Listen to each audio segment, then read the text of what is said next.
permission to start recording because that is something I forget a lot of times. Oh, okay. Yeah. So, how do you define networking? The networking is means I would say it's connect any two device Hmm. more Correct. than two device. Yeah. Correct. That is obviously the case. Let's look at what the textbook definition says. Right. Yes. The textbook definition says interconnecting two or more devices. Uh, a few years back, meaning like about 10, 15 years back, we used to say interconnecting computers. But today that is not the case, right? We are connecting more than computers to the network, starting Yes. with our mobile phones to your tablets to pretty much everything. I mean, your cars are getting connected; they're already connected. Your homes are going online. Even your refrigerators are coming online now, right? So we Yes. can no longer say computers. So interconnecting two or more devices with the purpose of, I mean, what is the purpose of networking? Why do we need networking?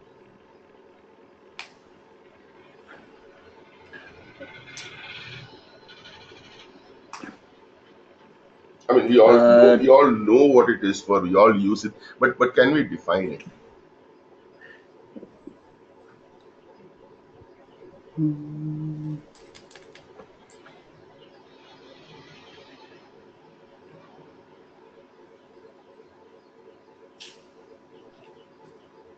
So again, as what the textbook says here is interconnecting two or more devices with the purpose of sharing resources and communication. By some reason, your voice is low. My voice is low. Okay, hang on 1 second. Let me see if I can bring it up a little.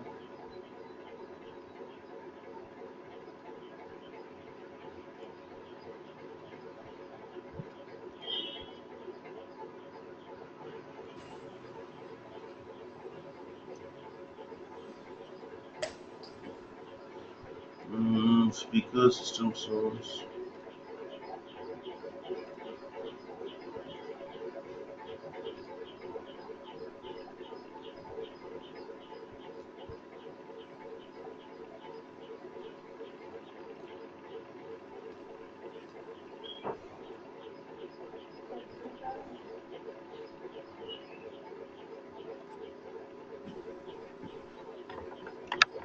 Hello, how is it now?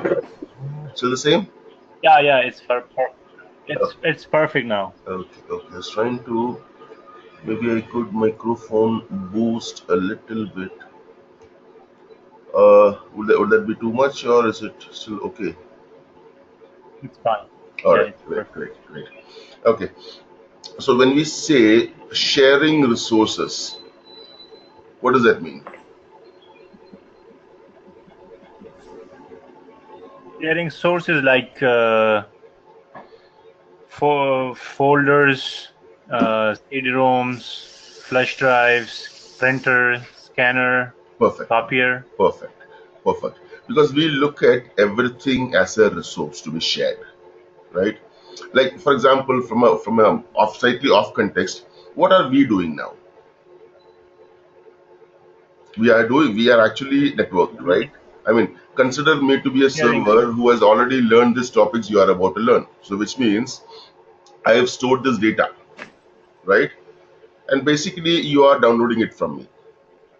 Is that what is happening? Mhm. Right? Yes. So when we talk about data, when we talk about resources, now in the networking world, in the computer, anything related to IT, data is the primary resource. I mean, the whole game is for sharing data, right? If you look at the internet, what do? We go to a bunch of web servers and pick up information from there, right? We download movies, we download all kinds of stuff. So basically, data, some form of data. So data happens to be our primary resource. Then, of course, when you look at it from an office scenario, you are sharing your printers, you are sharing folders, you're sharing. Think about things like Google Drive, There it is storage that is a resource that is being shared, right? So printers, scanners, and how about an internet connection? If you look at it in the old days, every computer used to have a dial-up connection. There used to be a telephone line coming in, there used to be a modem which used to be connected to a computer, and that computer could access the internet, right? Have you ever seen those? Yes. So nowadays, that's not what happens, is it? Whether at home or whether at the office, you take one or more high bandwidth internet connections and everybody shares it in the office, right? Or at home over a Wi-Fi connection or some sort of wired connection. So basically, Yes. that also is basically sharing the internet connection as a resource. Now, the second part, communication. I mean, that is very obvious, isn't it? Some sort of networking is there in every part of our life, starting from your GSM, your mobile networks, right? You are part of a multiple networks in your life. You are connected to the GSM network, so you can make mobile calls to people. You're also connected to the internet, and unlike the old days, I mean, if you think about, let's say, the 80s or early 90s, for me to communicate with a friend from India to somewhere in the Gulf, I mean, somewhere in the Middle East, if you look at it, do you know how many days it used to take? Uh, Almost 15. That is one way. Yes. You used to go to the post office, buy one of those airmail envelopes, right? Then the necessary Yes. stamps and all. You come home, you take a day in writing a letter, and then you put it in there and you go post it. It used to take about 15 days to reach him. And my friends, being what they are, a lazy bunch of buggers, they used to take their own sweet 5 days, 6 days to put a reply together and post it back. Another 15 days. So you're thinking about 40 days before I get an answer to my question. I mean, imagine 40 days. The world could change in 40 days now, right? Oh, yes. But in those days, well, things were not that fast paced. Life was a little more sedate and comfortable, I would say. So and that's why we used to call it snail mail. Right now, nowadays, when we talk about mail, most of the kids immediately think email. But in those days, when mail meant actually snail mail, okay, you write the letter and then just let it go. Mm. So how about it today? I mean, it's instantaneous, right? You want to talk to a friend, you pick up your phone and either make a voice call, you make a video call, you do a voice chat, or I'm sorry, you do a text chat or whatever, right? Yes. So basically, networking has actually gone ahead and made the world a really small place, right? I mean, that's what Yes. the internet, they say, has made the world a global village. I mean, like back in our villages, we pretty much knew everybody. So now, I mean, think about it. Without the internet, would I have any chance of meeting or talking to face? Not really, right? No. No. It's Yeah. actually made the world a much smaller place. International borders don't mean much to us on the internet, right? Maybe it means a lot to the politicians, but not really to us. So that's what of course then things like shopping. Right? I don't have to actually convince you of the benefits of internet there, right? Yeah. In those days, you wanted to buy a shoe. Okay, you go to the nearest town or city, and then you go to a shoe store and you browse through the limited selection they have, and then okay, finally decide on one whether you really like it or not. Right now, today that is not the case, right? You go to Amazon or you go to eBay, and then you browse through a few, literally thousands of options there. You don't really care which part of the world that those shoes are sitting in right now, right? And then you use internet banking, which is again another byproduct of networking, and you make the payment, and then a few days later, yes, the shoe is there, in your hands. So basically, networking, this is what it's all about: communication, practically instantaneous and always available. That is the holy grail of any network engineer, right? Regardless of the conditions, regardless of the situation, communication should be up and running. First job of a network engineer is to make sure the communication comes up and stays on regardless of whatever the condition. Second job is to optimize it and keep it optimized, of course, right? So now, how do we go about this? I mean, how do we get devices to talk to each other? What are the components? What are the things we use? Let's say we have a PC. We have a couple of PCs, right? We want to get this PC1 to talk to PC2. What do you think are the components involved in this? Sir, there is no voice from you. There's no voice. Oh, now it came back. Okay, it seems there might be a little bit of a bandwidth issue. Yeah, it's fine now. Hmm. Hang on a second, let me just check my connection. Seems okay.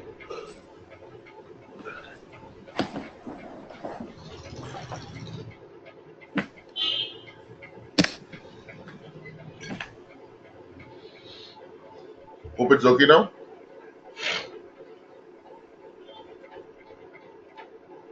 Hello? Hello?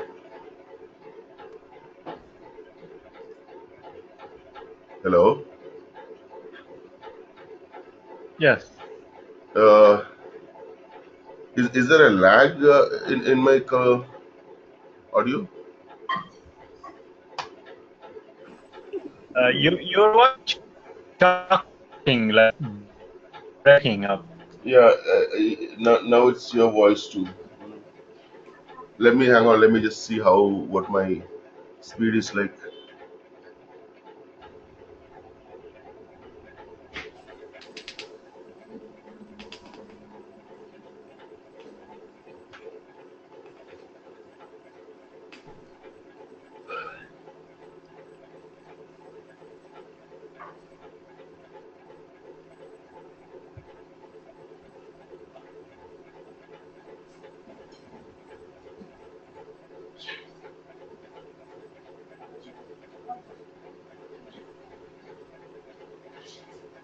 There is a drop in speed from my side.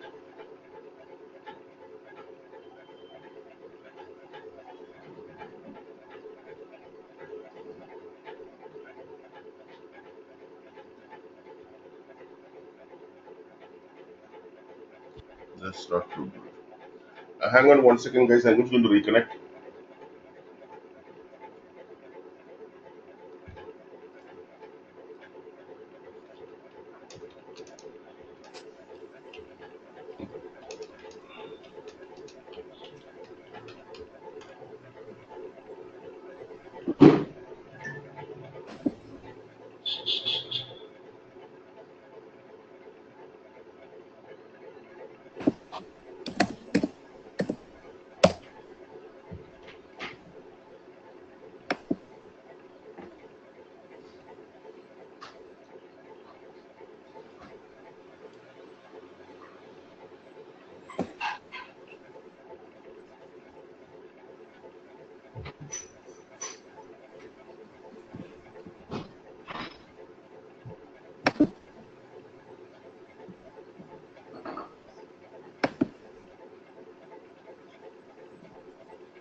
Hello?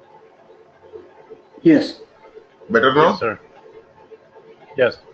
Okay, I just had to reboot my network device.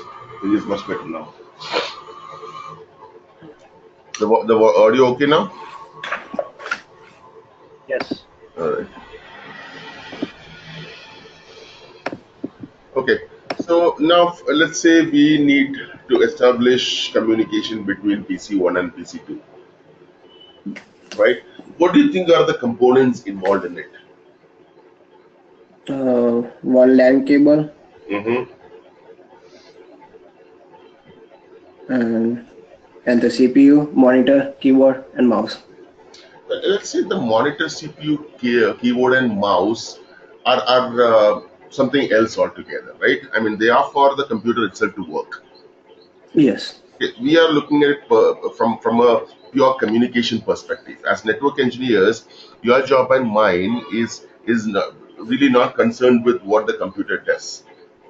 Our job starts when a computer wants to send some data from point A to point B, right? Our job is to make sure that this data takes off from this machine wherever it wants to go and securely reaches the destination. That's what our major concern is. There are system integrators, desktop support people, server support people who are concerned with what the machine itself does, right? Yes. We are more concerned with the networking perspective. So, from a networking perspective, as with anything else in the digital world, there has to be some hardware involved and there has to be some software involved, right? Yes. Yes. Right. Now, so from a PC's perspective, where does which part of the PC or which component of the PC connects to the network? Where does network start on a PC from a hardware perspective? LAN card. Exactly.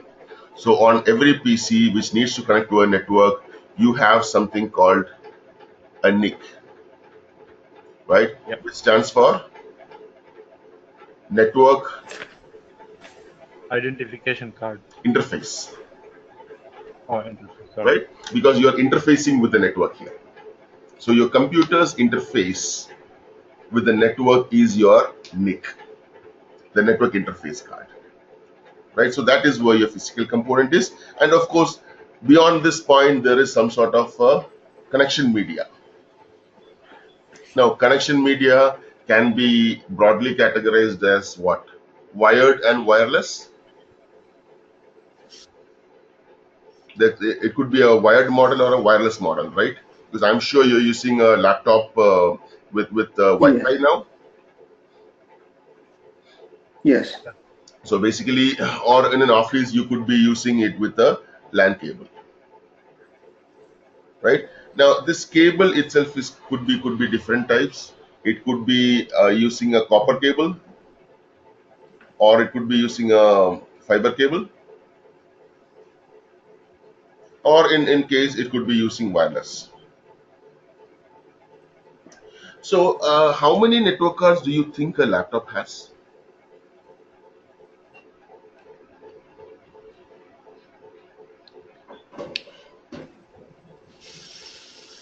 Laptop has only one, but if we want to aid, we can do it like a portable, like a USB.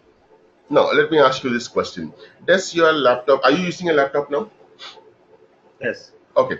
Do you see either on the left side or the right side? You will see that the slot where you can plug in a network cable. Yes. One. Are you using it now? No, but I can use it. But you're still connected to the network. Yes. Okay. So now let's go down to your network connection here, right? Open your unless you are using a Mac, of course. If you're using a Windows machine, you go down here. How many network cards do you see on my machine? A whole bunch of them, right? But don't worry about them. Some of them are virtual. But the first one you see that says local area connection, you're getting my screen, right? Yes.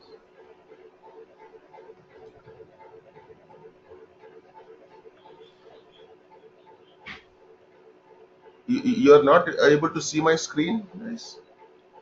Is it a little slow there? What do you see on my screen now?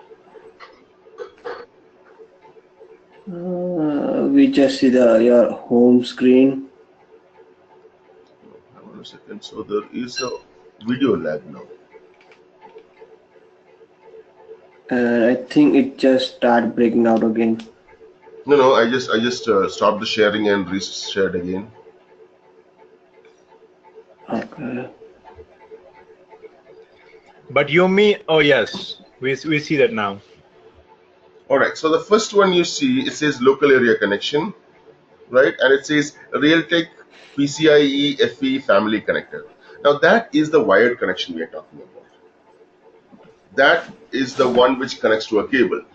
Now, if you look at the last one here, the wireless network connection 2,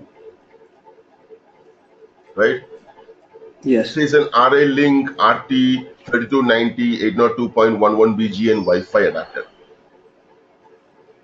So on your laptop right there, you have two different network interface cards because your laptop can connect to a network in two different ways, either wirelessly or wired.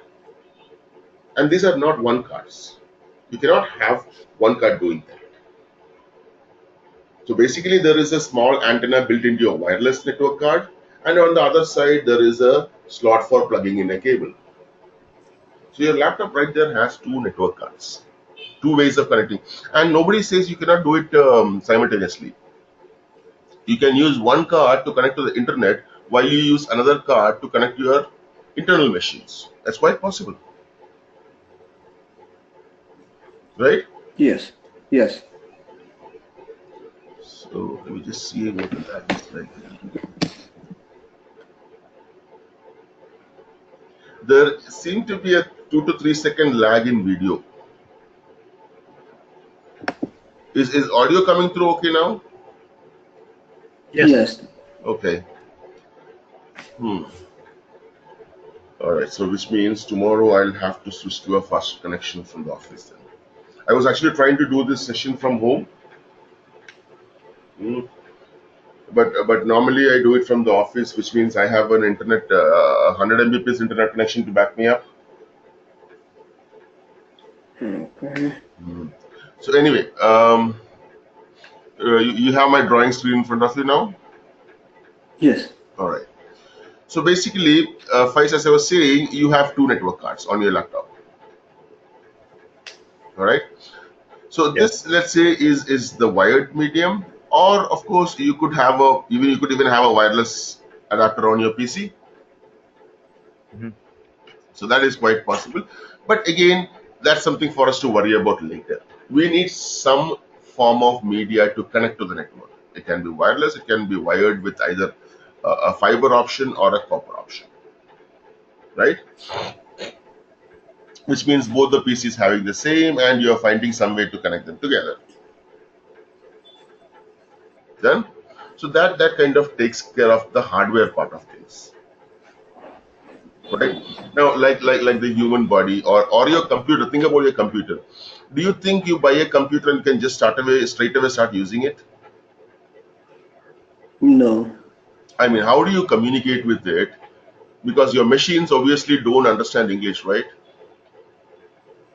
Yes. You buy a machine with no operating system, no software, and you try talking to it. Do you think he'll do anything for you? So you need some sort of an operating system who happens to be an interface between the human and the machine. So likewise, your networking also has some software components. Now, these set of rules or components are called Protocol. protocols. Basically, protocol means a set of rules or set of guidelines that everybody has to follow for communication. I mean, think about it. Prithvi, what is your mother tongue? Gujarati. Right. Mine is Malayalam. And how about you, Faiz? Pashto. You speak Pashto. Now, do you think if we use our mother tongues here, that would work out very well? No. Would be fun to try, of course, but so the point is that there is a certain rules which governs our class also, that all of us have to be able to speak and understand a common language, right? Yes. Okay. Now think about a scenario, let's say 30 years back, when IBM was a major player at that time, HP was a major player at that time, Xerox was a major player in this networking and the systems. Now each of them went ahead and developed their own networking protocols or languages. IBM had something called SNA, the service network architecture. HP and Xerox went ahead and used what was called DECnet. Now imagine the havoc if your organization has one or two HP machines and one or two IBM machines. I mean, these guys would absolutely refuse to communicate with each other, right? Yes. That is when the International Standards Organization jumped in and says, "Hey, you guys, this cannot be done, right? There has to be some standard in the marketing and networking. You can't all go ahead and do whatever you want." I mean, even much later, if you think about it, in the 90s, early 90s, Microsoft used their own networking protocol called NetBUI and NetBIOS, right? Then there was Novel Netwear with SPX, IPX, SPX, and Macintosh. Then and even now, they have their own protocol, right? Apple Talk. So it's not that people have given up their own languages or anything. It's just that the industry forced them to come to a common ground, like us speaking English. The industry said, guys, not done. You want to be part of the industry, you want to be a device that is considered as a standard brand, then you have to follow certain set of rules, at least in communication. This is where they developed the TCP/IP protocol. You on, guys? Yes. All right. So now TCP/IP, with the advent of the internet, has become sort of the de facto communication protocol for anything.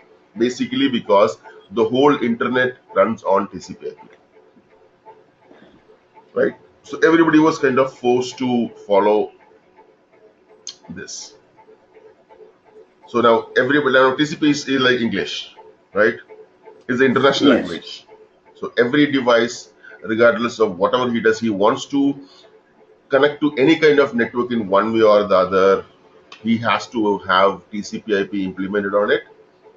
So basically, they all talk the common language. Whether it is your laptop, whether it is your refrigerator, whether it is your car or your PC or laptop, they all speak TCP/IP. Now that there is the software component you're talking about, right? A set of protocols, a set of rules, codes, which serves a specific purpose, right? And now, what do you think this TCP/IP thingy is on your machine? Now, each network card has got a TCP/IP stack built on it. So that means if I have two network cards, let's say I have a wireless card here, that means I have two implementations or two instances of TCP/IP running on your machine, right? Because TCP/IP is what provides the addressing and the format conversions and the sessions and everything. So every network card has to have one instance of TCP/IP running, or the set of rules has to be associated with each network card, because it's the combination of the hardware and the software that lets you do communication, right? Now, tell me one thing.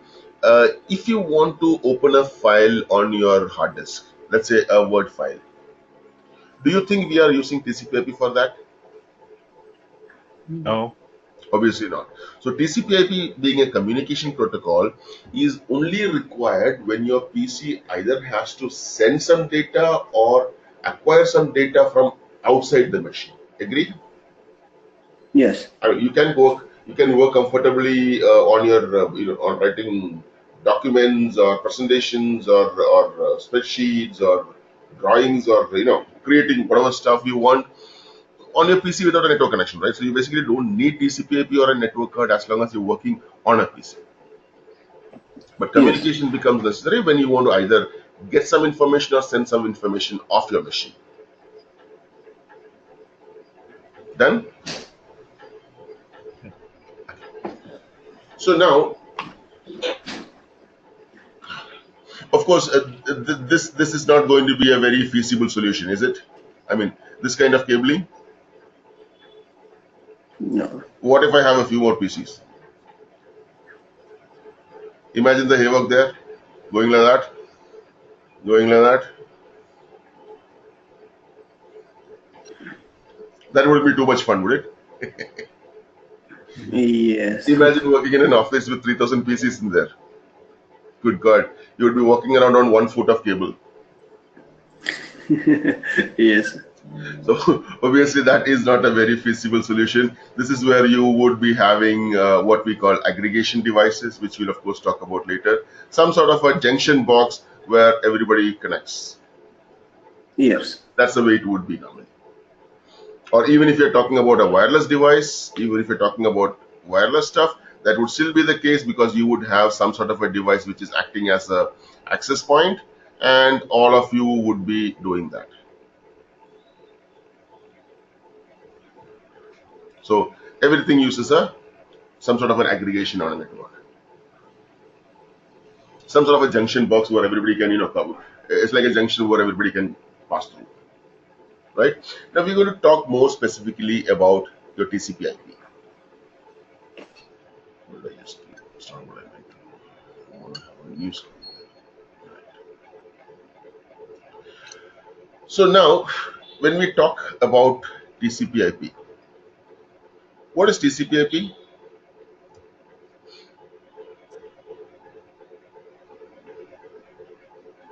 Any idea about what TCP/IP stands for?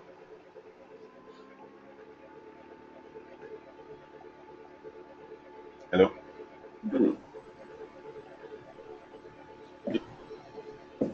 you guys still there, right? Yes. Okay. No, because we had some network connection issues. I keep wondering whether you're actually there or not.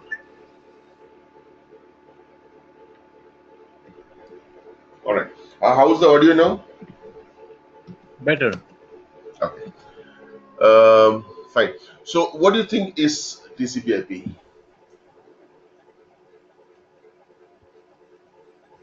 It's like you mean what is that stand for?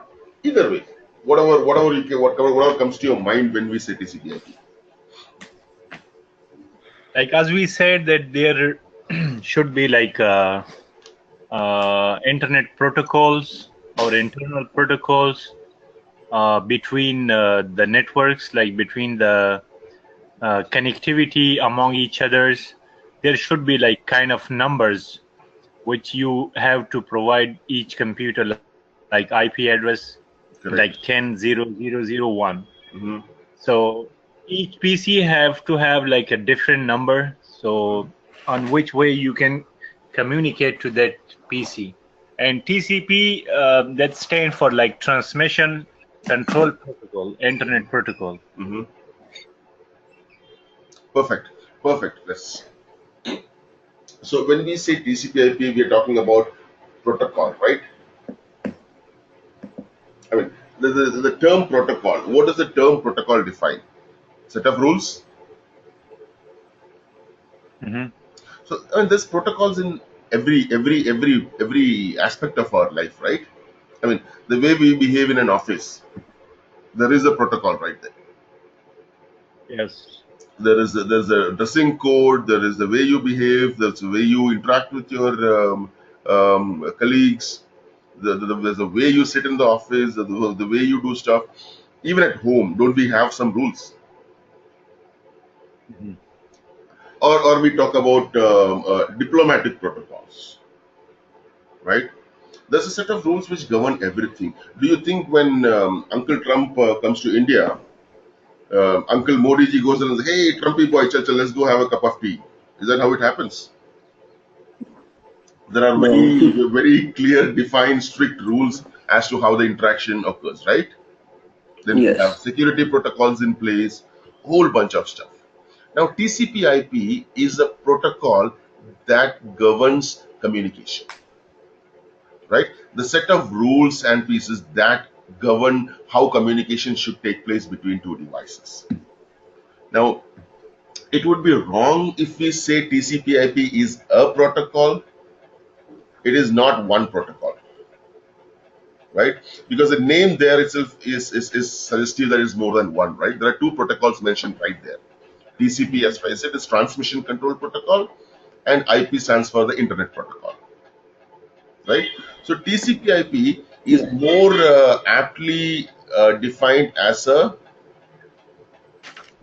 suite of protocols, right? Which means a whole bunch of them. In fact, over 300 of them, right?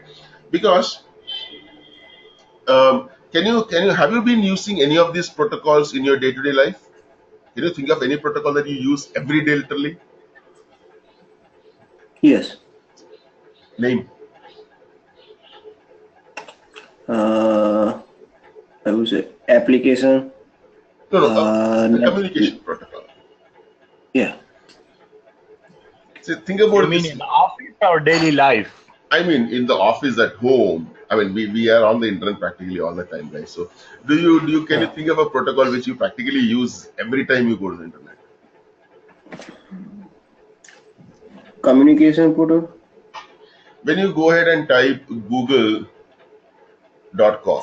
you also do this. Now that there is your first protocol, HTTP. Have you noticed that?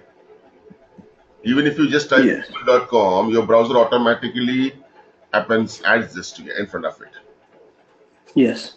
Meaning HTTP stands for the Hypertext Transfer Protocol. You know that your web pages are made with what language? HTML HTML. and JavaScript. Correct. So HTML is what? Hypertext Markup Language, right? Yes. And there is the HTTP, the Hypertext Transfer Protocol. Is there some connection there? I mean, both starts with hypertext, right? Yes. So you have the Hypertext Markup Language and you have the Hypertext Transfer Protocol. So the job of Hypertext Transfer Protocol is supposed to transport HTML pages, right? Which is exactly what we are asking the browser here to do. Mr. HTTP, please go to this place called google.com and get that page to me. That's what this command actually means.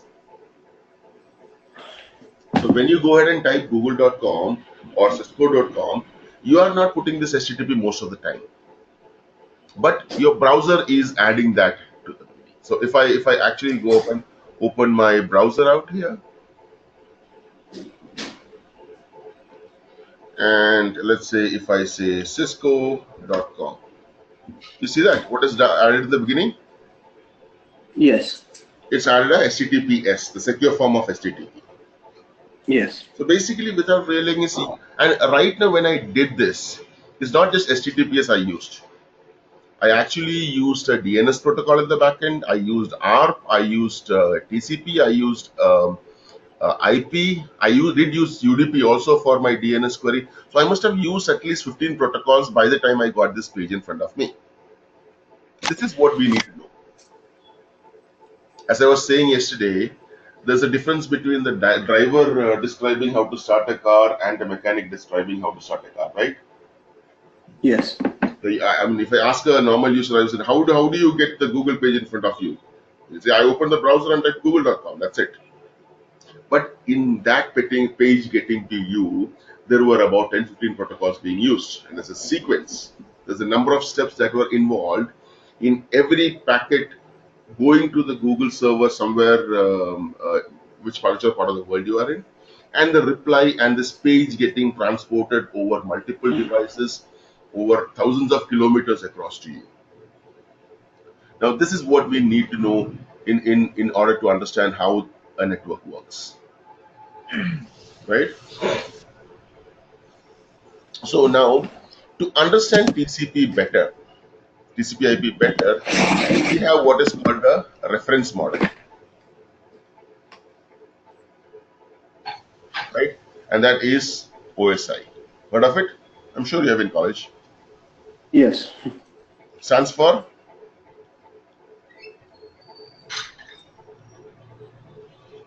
One system interface. Interface. the Open Systems Interconnection. So OSI is nothing but a reference model, which basically takes your TCP/IP and splits it into 7 different layers. I mean, TCP/IP is a big thing. There's a lot of protocols involved. There's a lot of functions involved. It's just like a car engine. I mean, if I take a whole car engine and put it on a table and then try to explain things to you, you would understand a little bit here and there, right? But Yes. what if I take it apart and keep the electrical components in one side, the piston and stuff in other side, and the drive shaft and stuff in the other side? I mean, if I separate all the components according to functionality and then explain to you, won't you have a much clearer picture of how the engine works? Yes. Exactly, Leather. What OSI layer does, OSI reference model does is, it is breaking down TCP/IP into 7 different layers based on functionalities, and then we take a look at each different layer, the protocols which are functioning there, the purpose and the function of that layer. That way, we get to understand TCP/IP much better than if we just talk about it as a whole. Right? So the OSI again governs one thing: standardization. HP can make their own systems, hardware. IBM can make their own hardware. Lenovo or whoever it is, I mean, Dell can make their own hardware. Microsoft can make their Windows operating systems. Mac can make their own operating systems. Android can make their own. I mean, anybody can do that. Linux is there. Unix is there. But everybody has to follow the OSI, right? They can write their own implementation of TCP/IP as long as each layer behaves as defined by OSI. So that is the purpose of OSI. One, to take it apart and understand it better. Second, that any vendor can do anything as long as their protocol, their layers behave as defined by OSI. It's like telling somebody, you go and kill this chap, I don't care how you kill him. Right? Hello? Yes. Don't worry, I'm not going to ask you to kill anybody yet. When I said that, people were just quite silent. That's what I was like. All right. So you understand the functionality of OSI? Yes. It's a reference model. Remember, guys, it's not a protocol. Now, a quick note of this topic: OSI was originally a protocol. It was in competition with TCP/IP at one time back in the 70s, and it was, trust me, it was a very good protocol. But since the internet adopted TCP/IP, OSI as a protocol died out. But the model on which they built was so good that it was taken as a reference model, and it is used basically to understand things much better. So you understand where we are coming from here, right? From the hardware, the basic need to communicate, you have your hardware and your software. We'll talk about hardware in a different class, right? The components, the Yes. devices. We are going to worry about TCP/IP in the next 2 classes. All right? Okay. Yes. So OSI was a protocol long back, It was originally a protocol, yes.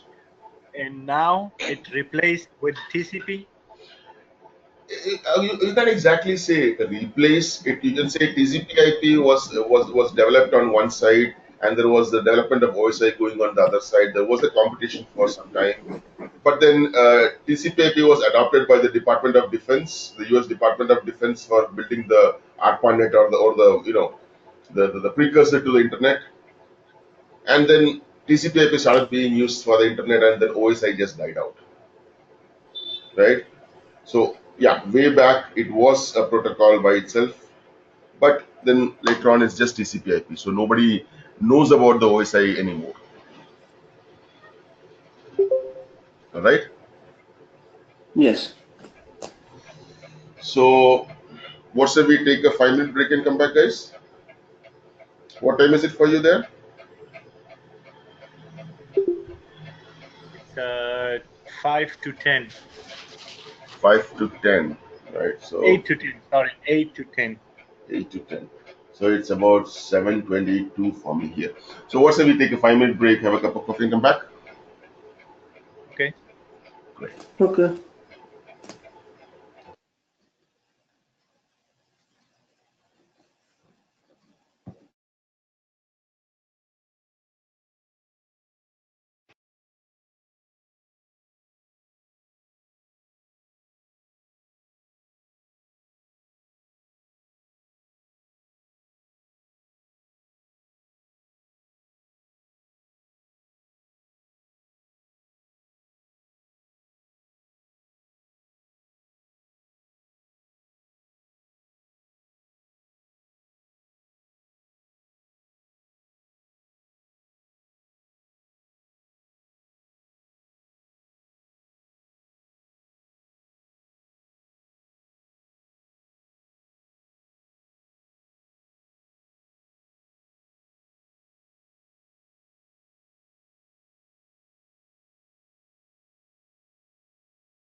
Hello?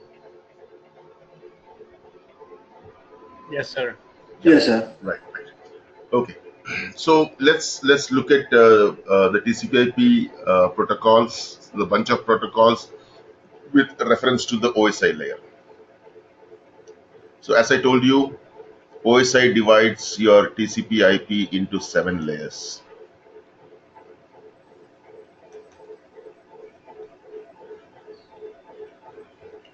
Okay. Starting at the top, we have the application layer.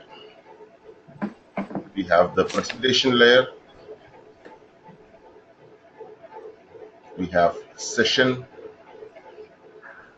We have transport. We have network. We have data link and the physical. And they are numbered from the bottom 1, 2, 3, 4, 5, 6, and 7. Right? This is your TCP/IP completely. And let's say you are opening a browser on your Windows PC or whatever PC, and you're typing, rather, instead of typing this Google, you're saying http dot google.com. Do you see a command in this line?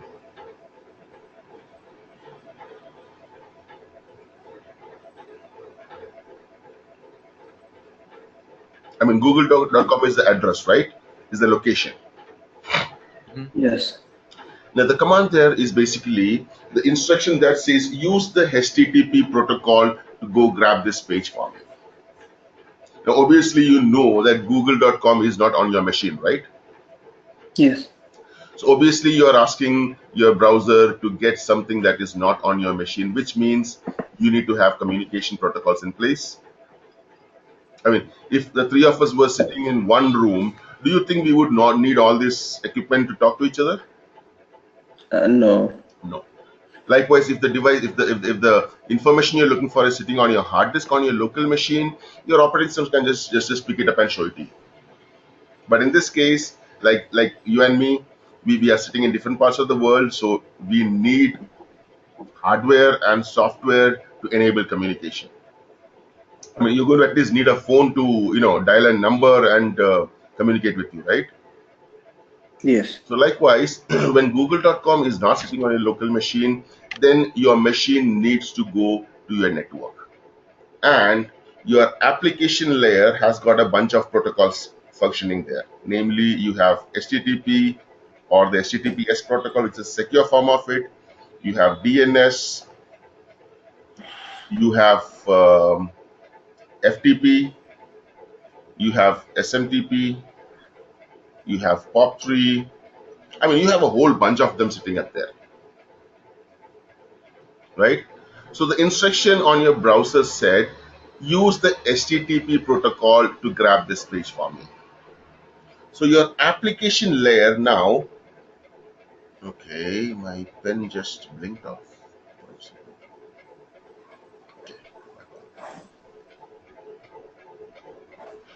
So your application layer is the operating systems or the applications interface to the network. You getting my point? Anytime any application, I mean, you understand what applications are, right? Software basically is defined into two categories: system software and application software, right? Yes. Yes. Now, what is system software? Like Windows. Exactly, like operating systems. The basic set of code that is required for you to function or use a machine, right? For you to interact with a computer or any device, it needs an operating system. I mean, it could be Windows, it could be Linux, it could be Mac OS, it could be Android. Those are the operating systems which lets you interact with the hardware.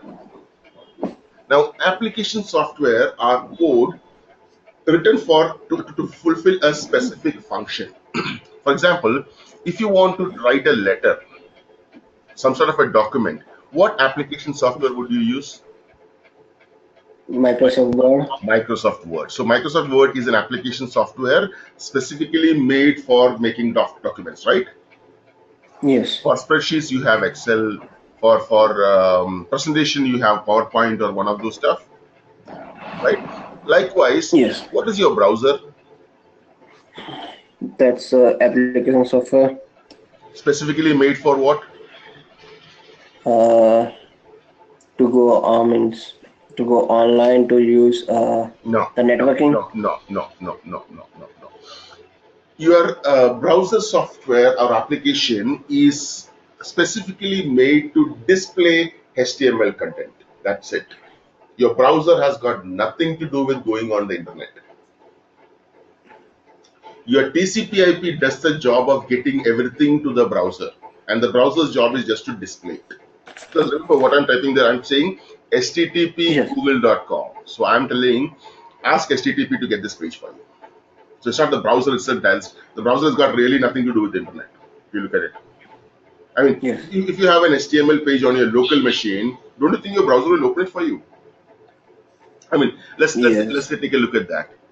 I am opening. Let me see if I can find an HTML page. I'm sure I've got some of them somewhere around. Star.html maybe. Oh, look at the state of my hard disk. God.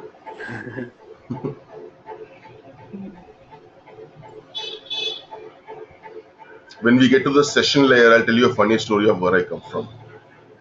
Okay, so I'm going to try to open this page here, right? Okay. Now I am using my browser, but do you think I use TCP/IP here? No. Look at the address bar there. What does it say? It's file column slash slash. File colon slash slash the D drive. It's pulling from the read drive. From Yes. the D drive, from a folder called ASA, from a folder called hack, and blah blah blah blah blah, and the page. Right? So does the Yes. browser really have to do anything with the internet here? Not really. No. His No. job is basically to display this content which has been made. And if you want to look at what HTML looks like, you need to go and say that. That is HTML. This Yes. this set of code is what you are seeing here. This is how it is written, a page, right? So Yes. HTML browser's job is to take this code and show it to you like this. That's about it. But getting this code to the browser is the job of TCP/IP. TCP/IP is what goes and grabs this from the internet and gives it to your browser so that he can show it to you like this. That's about it. Clear? Yes. So basically, your browser does not do much. It just displays content to you. While the job of sending all this content or grabbing all this content and bringing it all the way from the internet or from whichever server it is residing on whichever part of the world, that is what TCP/IP does. That's why TCP/IP is basically the cornerstone of networking. You understand TCP/IP very well. Trust me, you are 60% way into your networking. Then it's just understanding different vendors' hardware like Cisco's, Juniper's, Brocade. It's just understanding their commands and stuff. But all of them, what they've done is they have implemented TCP/IP on your device.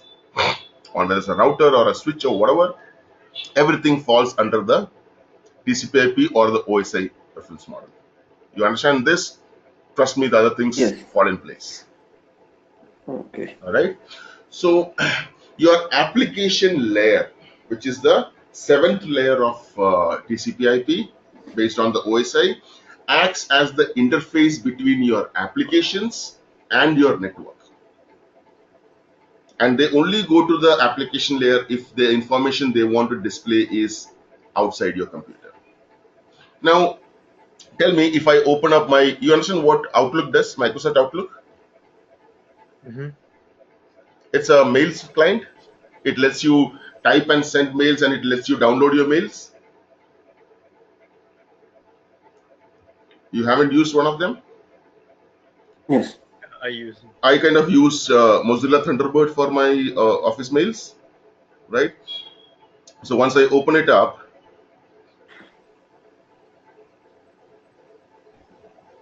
it's trying to contact my mail server, and then it's seeing if, okay, apparently I've got some 9 mails there. So it's downloaded my mails, right?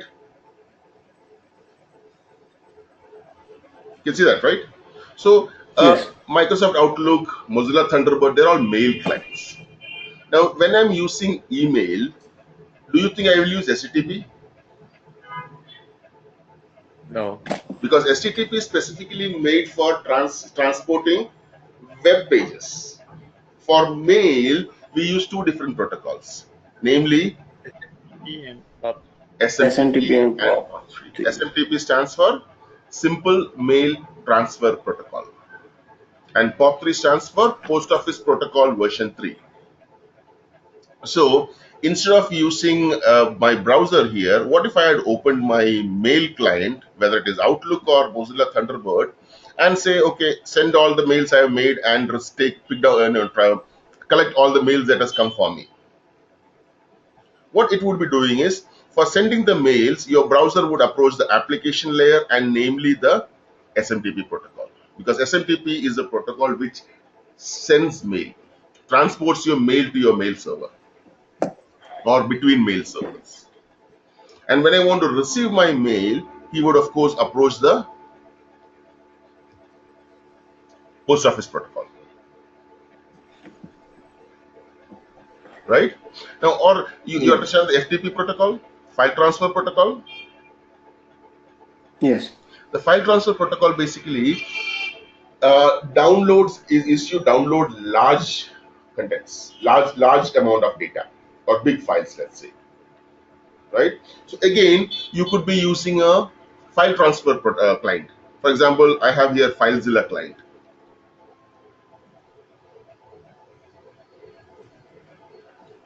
Now, this guy, once I give an IP address or the name of a server, which is an FTP server, and he's got huge amounts of information there, I can download that.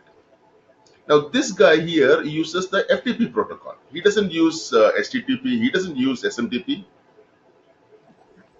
So, if it is FileZilla I was using to download, then he would, of course, approach the application layer and specifically the FTP FTP protocol. protocol. Yes. So application layer can be considered as the interface between the network and the applications, Protocol. applications itself, right? So for any application to send or receive content from outside your machine, you need to go to TCP/IP, and to go to TCP/IP, it is the application layer that you have to approach, which is why that layer is named as the application layer. He is the one who interacts between these two worlds, right? Think about a translator. I mean, suppose I spoke only French and you spoke only Chinese. Whom do we need to communicate? We need a translator, To translator. a guy who understands both languages, right? Yes. So anytime I need to say something to you, I would go to him, right? Yes. Likewise, anytime an application needs information from somewhere outside the machine, it immediately approaches the which layer? Application. The application layer. Is that part clear? Any questions on that? No. Good. So now let's say we have typed google.com, and your browser, of course, the first thing it does is, do you think your machine understands the term google.com? No. No. Machines and the network does not understand the name. It only understands, of course, the machines only understand binary code of, but in this case, your network is not defined by names. It is defined by something called an IP address, IP a addresses. unique number which is 32 bits in length. We'll talk about in much detail. We'll be learning about IP and addressing in very good detail at the network later, because that is where IP protocol functions. So it's a 32-bit number. Let's say something like 202 10 5 20. Now this is a unique address, or IP addresses are unique addresses for every device on the internet. Why do we need these unique numbers? uh, to identify. Correct. I mean, imagine the havoc that would be there if the three of us had the same mail address. I mean, I'm telling you the apartment address or our home addresses, and somebody sends a letter to one of us. Imagine the confusion of the postman. Oh, should I give it to this guy or that guy or that guy? Yes. Right? So basically, it is very important to have a unique address, right? Which is going to be this sense, because my address would specifically say my name, my apartment number, my apartment's name, right? The street, the city or town, and the country, right? The state and the country. So that's going to be unique, right? Nobody else is going to have that Yes. address, which is how I can send you a letter across halfway across the world. The same way, since the internet has got like millions of devices connected to it, every device is going to need a unique address, and that is this address here. So every server, if you look at it, has got a unique address. If you want to see what address currently Google is using, I can do this.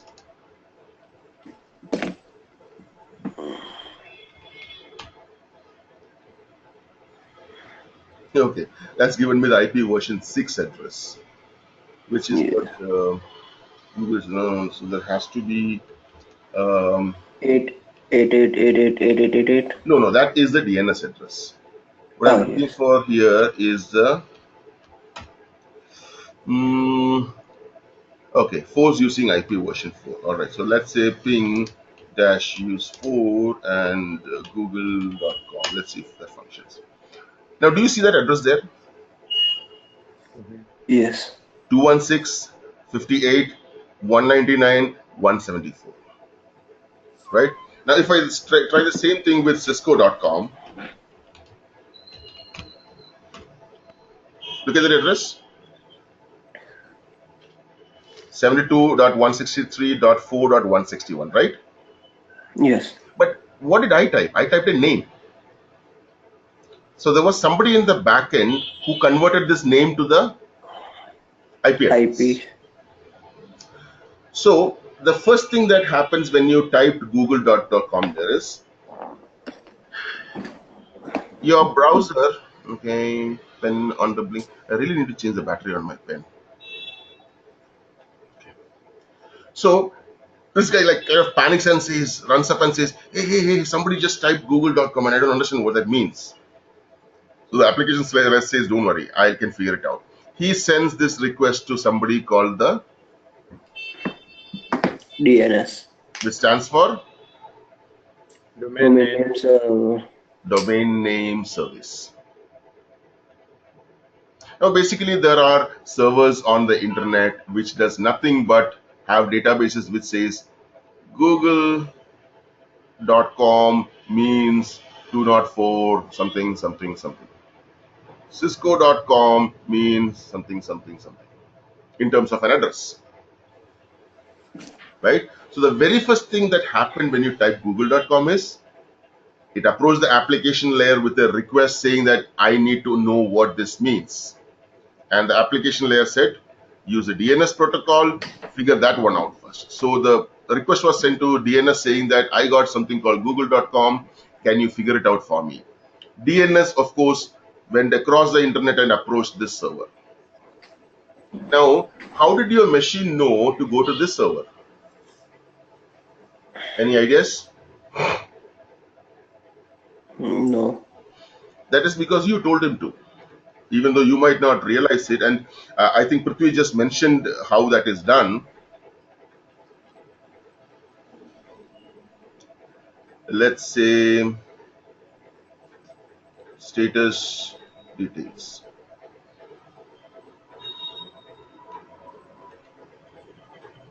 You see this here? Yes.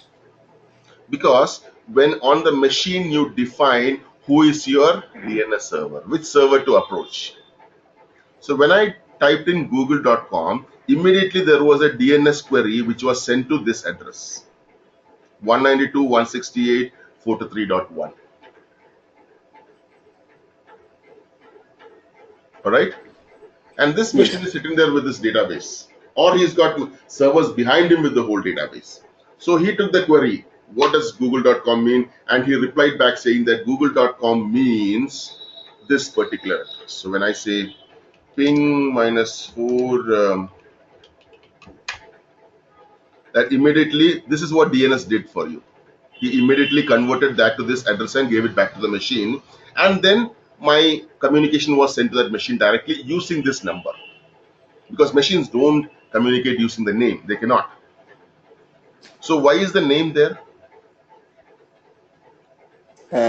To make it easy for the user. Exactly. Imagine if Prithvi was named 462,321,000 and I was Yeah. named 222,351,000. Do you think you want to call all your friends by their numbers? Not going No. to happen, right? Because a human being is Yes. incapable of remembering so many numbers, right? Which is why, Yes. for our convenience, DNS service is there so that you can remember a website by its name, and DNS in the backend will convert it to the actual number which it's residing on, or its local address, you could say. Done. So the very first thing before you realize happened is the moment you typed in google.com, the request went to the application layer for a DNS resolution, and the DNS sent that query off to the whichever server you had defined there, and that server took this request and said, okay, google.com, right? It's this a number, and it gave it back to your machine. And then the next thing that happens is, so already one thing has happened, right? It has done a DNS resolution, got a number for the server. So Google now is no longer google.com, it is that number, right? Yes. Okay. Now we still have the actual command to be executed. So now your browser will approach the HTTP protocol again at the application layer and say, hey, can you go get that page for me? Right? And this is just a start. Now, once HTTP has accepted this request, then the request has to be passed down to the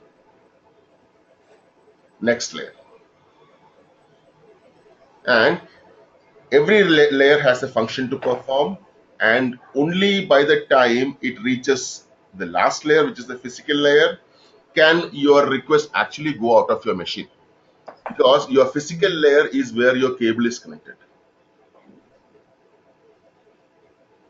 So by the time this request actually goes out of machines, we would have gone through 3 classes at least.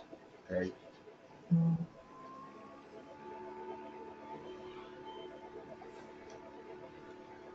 So this physical layer is where your cable is connected actually, or your wireless is, whatever you see. Okay. So you Yes. understood the function of the application layer. Yes. It acts as the interface between applications and your network. Now, once HTTP or HTTPS or FTP or whichever protocol has taken the request, it comes down to the presentation layer, right? Now, what do you mean by the word presentation?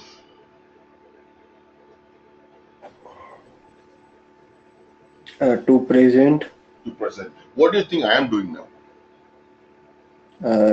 You actually doing presentations of. I'm giving you a presentation, right? And Yes. do you think I'm inventing anything new here? No, right? I've learned this from the same book that you're going to learn it from, right?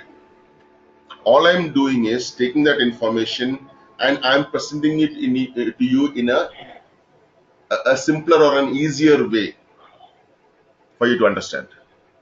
Isn't that what I'm doing? Yes. So basically, I'm doing a slight format conversion to it. I've read it from there, I've used it, I have done things. So using that knowledge, I'm changing the format slightly and explaining it to you in a simpler form for you to understand it easily, right? Yes. This is exactly what the presentation layer's job is, or presentation layer's primary job is. Now think about it this way. How many different kinds of formats are there on your computer? How many different kinds of files? A lot of. A lot of them. You have doc files, you have XLS files, you have PPT files, you have audio files, you have multiple types of video files, right? Yes. Do you think the network should be concerned with all this? No. No. Think about the courier service. Do you think the courier boy should know what is inside the package? No. As far as he is concerned, he's got a package to deliver. He has the to address and he has the from address. Yes. That's it, right? Yes. So basically, the next network's job is what? To take data from point A to point B, right? Based on an address, based on a to and from address, right? It's going from Yes. this machine, it has to go to that machine with this address. So the network basically is a courier. He doesn't need to know what he is carrying. All he should be concerned with is the addresses there, right? So to keep the network insulated from these different what do you call it formats, what the presentation layer does is it takes the data to be sent and it packages it into a very generic format, so that the network is not concerned. Oh, that's an audio file. I need to take in fast. This is that. No, the network doesn't care. So the presentation layer's primary job is what we call format conversion.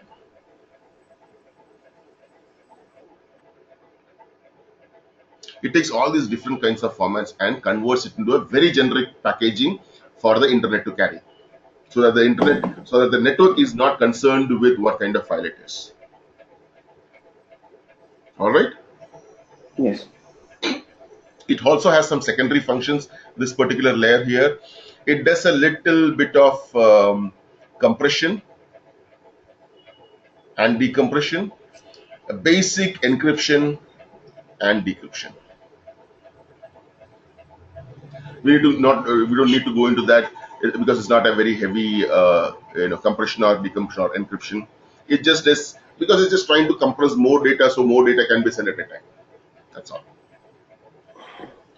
Then once that is done, the format conversion is done, then the data passes down to the next layer, which is Season. the session layer. Now session layer used to be a very important layer at one time. Nowadays not much. What is the time, guys? Are we getting close to wind up?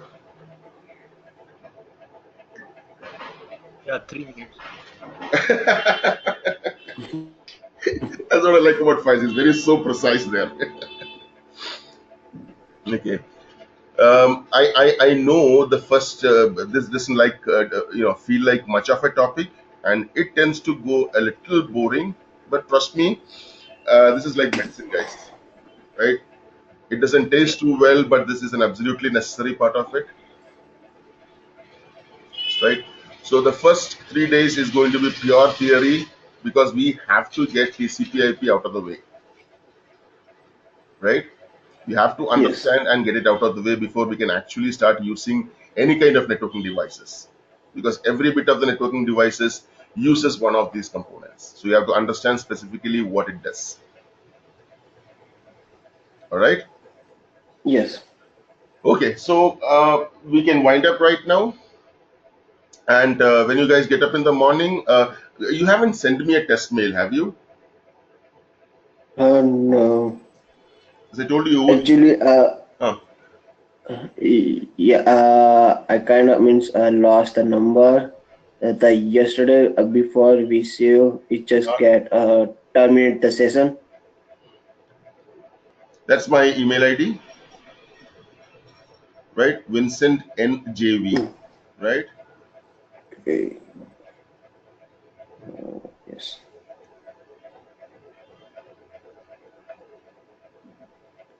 And that's my number. Okay. Let me just just note it just down. send me a test mail here, right? And when you get up in the morning, you check your mail, you will have a access to one of my drive folders, right, where you will find yesterday's and today's video. Okay. Faiz, you got it right? Yes. Yes. Yes, sir. All right, fine, then you guys have a good night. Yeah. Thank you, and you have a great day. Oh, thank you. I'll see you guys tomorrow then, All or right. tonight. Okay. Yeah, whatever. Uh, all Bye. right. Bye, sir.